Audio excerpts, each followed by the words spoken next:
Bonjour, j'ai déjà évoqué la pensée de Gilles Hérriard-Dubreuil. Cet ami est mort le 7 mars 2023. À l'heure même où il rendait l'âme, j'enregistrais ici une chronique fondée sur l'un de ses messages clés. Ce que tu fais n'est pas dérisoire. Gilles avait entendu quelques années plus tôt cet appel à résister au grand décourageur, celui qui tente de nous dissuader d'agir à coup de « à quoi bon ?» 2 ans après son décès, sort aux éditions du Bien commun l'essai posthume où mon ami a mis ses dernières forces. Titre « Après les temps modernes ». Sous-titre « Édifier ensemble le monde qui vient ». L'ouvrage nous aide à comprendre en quoi la modernité est dépassée, à quelle impasse aboutit sa façon de voir le monde. Gilles propose de changer de lunettes pour qu'avance l'humanité. Il rappelait souvent que tout être humain est un chercheur, car chacun a besoin de comprendre, plus encore que les animaux. Gilles rapporte toutefois dans ce nouveau livre une anecdote croustillante à propos des chimpanzés.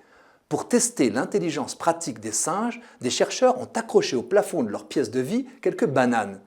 Disposées dans un coin de la pièce une table et dans un autre une chaise. Leur question, les chimpanzés auront-ils l'idée de déplacer une chaise et une table pour les superposer, les escalader et atteindre leur repas? Nos chercheurs ont quitté la pièce, fermé la porte et attendent. Aucun bruit. Impatient, l'un des scientifiques regarde par le trou de la serrure, mais ne voit rien, c'est tout noir. Pensant avoir laissé la clé à l'intérieur, il ouvre la porte.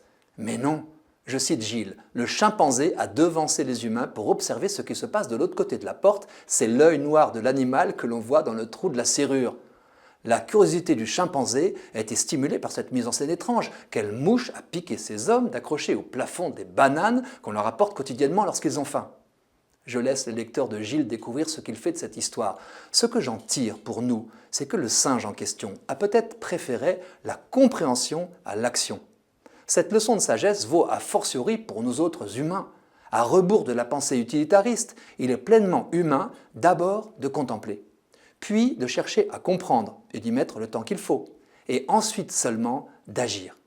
Il faut comprendre pour agir, bien comprendre les enjeux pour se donner les meilleures chances d'agir en connaissance de cause, c'est-à-dire librement. Mais l'on peut aller encore plus loin. De même que contempler est un but en soi, comprendre est aussi un but en soi. Les chercheurs en recherche fondamentale ont raison de critiquer ceux qui leur demandent sans cesse à quoi ça sert.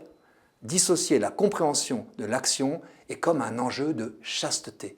La recherche sera d'autant plus libre qu'elle ne sera pas motivée par un résultat opérationnel ou un bénéfice immédiat.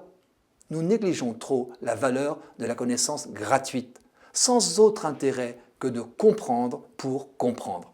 Les petits-enfants d'un certain âge ne peuvent pas s'empêcher de poser 1000 questions qu'à force de juger inutiles, nous ne nous posons plus. Heureusement, notre soif de comprendre est innée. C'est la bonne nouvelle.